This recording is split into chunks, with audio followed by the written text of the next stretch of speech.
runtii buuggan markuu draftiga aan akhriyey waxaa ii soo baxday inuu macno weyn ugu fadhiyo in la fahmo meesha laga yimid taariikhdu hadduusan qofku garan meesha laga yimid way ku adagtaa meesha loo socdo inuu si fiican u garto waxaan uga mahad celinayaa danjiraha dadaalka iyo wakhtiga uu geliyey iyo sida farshaxanimada leh uu u qoray isaga oo runtii luqaddii uu wax ku bartay aysan ahayn laakiin hadee luqadiisu hooyo tahay laakiin qoraalka luqadda inaad ku hadashid iyo inaad wax ku qortid waa laba cilmi oo kala duwan marka inuu ku qoray luqad Soomaaliya waxay muujinaysaa inuu waqti badan iyo dadaal badan geliyay waxaan rajaynayaa dadka reer Puntland in badan oo dhalinyaro ah inay gartaan dowrka iyo waqtiga ay la soo geliyay Soomaaliya dabcan annaga taariikh badan baa noogu jirta Soomaaliya noogu jirta waxaan aad uga xumahay 30 sano wixii laga soo shaqeynayay ama 22 sano markii imbigaati lagu doortay kasaraan lagu doortay madaxweyne Cabdullaahi sallallahu alayhi naxariiste ilaa maanta qadayadihii taagnaa inay wali taagan yihiin oo arrin runtii dhib badan geeska Afrika loolanka ka jira ma aha mid ku kooban dadka geeska Afrika kaliya degan waxa weeye waa loolan juqraafiga iyo meesha ay ku taal u sababay waana markaa taariikhda akhrisid ilaa iyo xilligii ilbaxnimadii Shiinaha iyo kuwii ka dambeeyay Beershiyaha iyo kuwii Carabaha iyo kuwii kale oo Roomaankaba marin muhiim ah inuu ahaa bay taariikhuhu shigaan oo mar walba nufuudkiisa iyo gacan ku hayntiisa la isku haystay maxaa yeelay Soomaalidu waxay tiraahdaa laba lahayo mid waa hunguri dhaqaaluhu mar walba waa muhiim dhaqaalaha adduunka meelaha uu maro ee geeska Afrika sababta isticmaalku meelaha u kala degdegay oo u kala googoostay dhulka qaybo kamid ah waxa weeye nin walba inuu door ku yeesho haddana tii mid lamid ah wali socota cidda u nugul oo u faruuran oo mar walba culayskaas uu saaran yahay oo qarniga dhabta ah degan ama hoonka dhabta ah degan waa reer Puntland taariikhahaas isdaba socday runtii waxay ahaayeen dhabar adayg ay u soo mareen dhowr marxaladood oo Puntland saameyn ku yeelataan raan waxir inaan ka xuso loolanka reer Puntland mar walba ku kala qaybsanayaan laakiin si xigmad leh ku soo badbaadiyeen markaad fiirisid shirkii Qaahiro ku burburay oo dawladaha waliba geeska marka laga tago dawladaha ajaanibta reer galbeedka ah labada loolanka u badan uu ka dhaxeeyo mar walba waa Masar iyo Ethiopia shirka markuu burburay kooxdii lagu tirinaya inta badan inay Ethiopia u dhowdahay oo Cabdullaahi Yuusuf hogaaminayay afkaartii ka dhalatay in Puntland la dhiso baa saldhig u ahayd Puntland markii la dhisayay aragtida waa lagu kala duwanaa maxamed cabsir wuxuu hogaaminayaa koox dhanka carabta u janjartay iyo Masar laakiin dadka reer Puntland xooggoodii markii dambe waxay arkeen inuu yahay qofka munaasabka ah Cabdullaahi Yuusuf anuu ergadaas aan ka mid ahaa habeenka doorashada lagu dhawaaqay waxa aad dadkii ka soo horjeeday Cabdullaahi aragtidaas ay goosteen inaan doorashadu dhicin oo dagaal dhaco anuu qaybtaas aan ka mid ahaa la joogay maxamed cabsir waxaan aad u yaabanahay waa nala hadlay habeen guri hadda aan filaayo hotel Nugaal agaarkiisa abu deganaa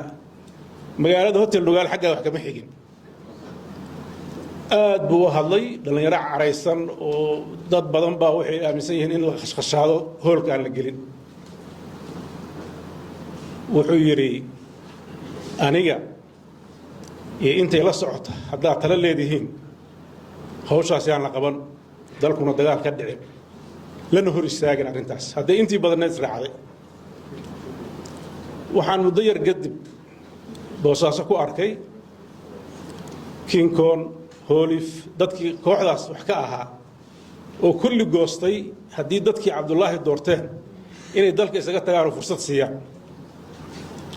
loolankaas iyo kan maanta jira isku mid way ogaada labadaas mucaskar baasayay carta waxaa dhistay loolankii kale oo masaaridu saldhig u ahayd isla markii saameyn bay nugu yeelatay haddaan reer puntland waad ogtihiin dagaalkii 2001 halka dhacay halkaasuu salka ku hayay markii carta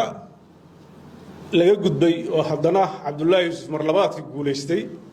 tii 98diina fikirkiisii baa guulaystay kii 2004tiina kiisii baa guulaystay waad ogeydeenoo dagaalkii maxkamadaha haddana la soo qaaday puntland waad garanaysaanoo mowqif adag bay ka istaagtay ilaahayna waa ka soo gudbiyey waxaan saddexdaa taariikhood u soo dhigayaa kan hadda socdanaba kaasoo kaleeto loolanka socda inay dadku fahmaan hebel iyo hebel baa isaya reer hebel iyo reer hebel baa isaya hebel baa saana arrintu waa ka weynta mar walba puntland waxay ilaalinaysay inay deganaansho ahaato inay Ethiopia waaqic jiro weeye kula dhoolaato nabad in dalkan uusan gelin gacan kale geeska Afrika nabadda waxyaabaha u diidaya waxa kamid ah xukunka urursan Ethiopia waxay qaadatay federaal Kenya afayba hadda ka sheekeynaa devolution-ka markay qaadatay baa North Eastern wax la yiraahdo oo la fiirin kara ugu horeysay dhaqaalihii baa daadegay siyaasiyiintii Soomaaliya iyo Kenya kor u kacday dhaqaalaha iyo ganacsiga kor u kacay barnaamijyada kor u kacay dad maanta lagu tartamo oo lagu xisaabtamo weeyo oo muhiim ah Soomaaliya wadadaas qaadatay laakiin waxa Soomaaliya inay degto diidan waxa weeye kuwa diidan in dalka federaal noqdo maxaa yeelay geeska Afrika haddaad tiraahdo waa cadaadinaya dadka Soomaalida way kala qaybsanayaan hadday kala qaybsamaanna quwadaha isku hayaa midba qolo raacaysa haddana kuwa hor loo cusub baa soo galay marka waxaan u baahannahay wadadaas adkaysiga reer Puntland ay hore u soo mareen inay wali hayaan haddaanan Puntland dowladnimada Soomaaliya inta u soo sabrin siday maanta Soomaaliya u egtaa ma ekaanayso dabcan niyad jabka uu sheegay waxba ka jira oo reer Puntland waxay dareemayaan aragti kasta oo ay keenaan inay adag tahay mar walba wadamada shisheeye iyo taladii xamar la geeyay inaysan mar walba u shaqayn sidii ay filayeen laakiin dadkan lagu ma yaqaano qoos iyo niyad jab laakiin xal bay raadinayaan xalkoodu wuxuu noqon karaa midka hadda loo jeedo mid ka duwan taasna qoos ma ahane waa inay xal helaan marka xalkaas waxaan rajaynayaa inuu mar walba noqdo xal geeska Afrika nabad u horseeda Soomaalida geeska Afrika deganna horumar u horseeda arrintaas insha Allah waxaan rajaynaynaa in laga wada shaqeeyo afayna aan uga mahad celino muddada dheer uu ka shaqeynayay hadda uu buuqa ka qoray inuusan ka daalin gacanna aan weli kugu siisiin doona hadii ilaahay buuga mar rabo wixii aan ka akhriyay inaan sheego maxaa yeelay inaad gadataan baan rabnaa haddii la wada sheego ma gadanaysaan beelata BDRC waa u mahad celinaysay u soo dhaweysay wasiir Juxaana inuu ballantii ka soo baxay waa uga mahad celinaya weli waa wasiir dadkiisu u yahay mas'uul xilku waa saaran yahay xafiiskii uu ka maqan yahay marka waxaan rajaynayaa insha Allah inaynu garanno meeshaan u soconno qadiyadeena difaacno dowladnimada Puntland difaacno dadka marmarka qaarkood dhahayo Puntland waa qabaa'il Puntland qabaa'il ma waa dowlad qabaa'ilku waa isu tageen oo dowlad bay dhisteen ninkii raba kaar qabiil inuu xoqdo laga yeeli maayo haddana waxa uu gunda dheer awal waa hadli jireene qabiil dhahayo ciidan baa leenno xeradii reer hebel baana warkaas soo baxay wadadaas Puntland lagu soo badbaadiyay baan anigu raacaya hadii ilaahay hadday murku kharaar tahay dowladnimada Puntland ninkii hadba joogay inuu ilaaliyaa waajib ka saaran yahay dadkeedana waa uga mahadcelinayaa sida ay u soo sabreen waxyaabaha uu hadda soo kordhay waxa weeye dad wax garada oo loolanka mar walba ay jiri jireen afkaartuna waa kala duwanaan jirtay laakiin markuu loolanka dhamaado waxaana lagu yaqaan inuu yiraahdo alla ilaa waa sabray hadda waxa soo baxay kuwa ilaa ay hadda doorashada ka sabri la oo dhib ah dhaqan lagu yaqaan ma aha horta laakiin sabanka hadduu dheeraado wax walba la arkaa sabankii baa dheeraaday waxaan isleeyahay taasna inay xal noqoto oo dowladnimadu iyo shuruucdu ay noqoto kuwa saldhig ah baan rajaynaynaa hadii ilaahay maalmaha kan dad baa waxay u qaateen gulufyada socda inay Puntland leecayso 28 sano jirtay ilaahay idankiis ma leeci doonto dowladnimadan ilaahay idankiis dadkeeda dad qalbi wanaagsan oo dhaawac ma gaari doono mashaakil kasta oo jirana dowladda laga rabaa inay xal ula timaado hadduu yahay xal nabadoonnimo hadduu yahay xal siyaasadeed iyo hadduu yahay xal amni intaba hadda kii ku habboon inay adeegsataa waajibkeeda saaran yahay marka insha Allah waxaan aad u rajaynaynaa dhaqamada meelaha kale u diiday inay dowlad noqdaan inuu annagana soo gelin dhaqamada meelaha kale u diiday inay dowlad noqdaan inuu soo gelin isku dayo way dhacayaan shakhsiyaad mar walba dan la waayi maayo hore way u soo dhaceen laakiin waxaan rajaynayaa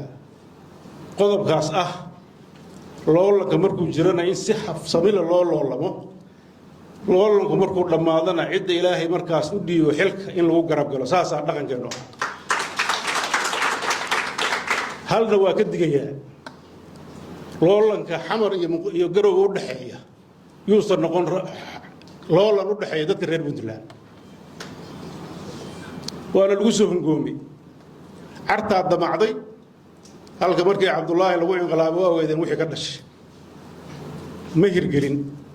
maxkamadaha samaysmay ma hirgelin cidda mar walba dhicisiinaysay waa shacabka reer Puntland madaxda ma ahayn cidda diidanayd oo dhahaysa taasi ma hirgeli karto madaxda ma ahayn shacabka ahayn haddana shacabku waa joogaa oo weliba ka ilbaxsan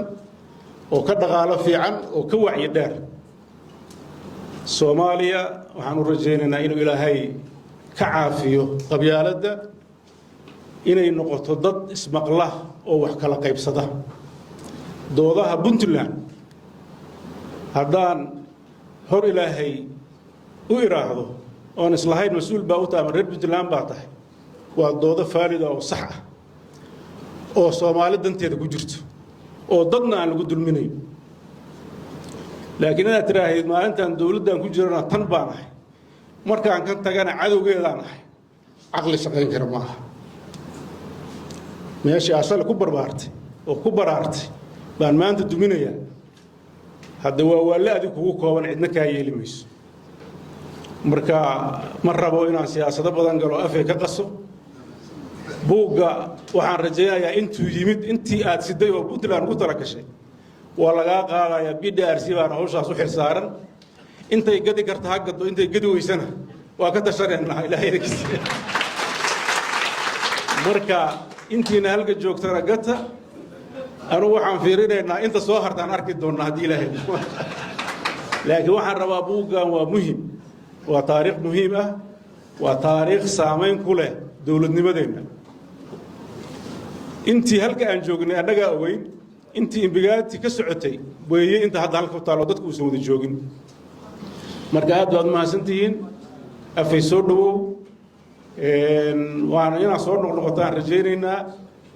adoo buug wada iyo adoo buug sidin labadaba way u baahan tahay khibradaada iyo waayo-aragnimadaada taladaadaan u baahannahay waxaan kaala shaqayn doonaa dadaalka aad ugu jirtid geeska Afrika inuu nabad noqdo BDRC-na waxaan u rajaynaynaa iyadana nabad ay ka shaqaysay mashruucaas geeska Afrika inuu nabad noqdo baa Soomaali danteeda ku jirta maxaa yeelay cid wada degan geeska Afrika Soomaalida ka jirta marka in loolanka geeska Afrika jira la xasiliyo aad buu muhiim u yahay cidda laga rabo waa dadka Soomaaliyeed inay waqti geliyaan intaas aan oran lahaa waa mahadsantiin wa salaamu calaykum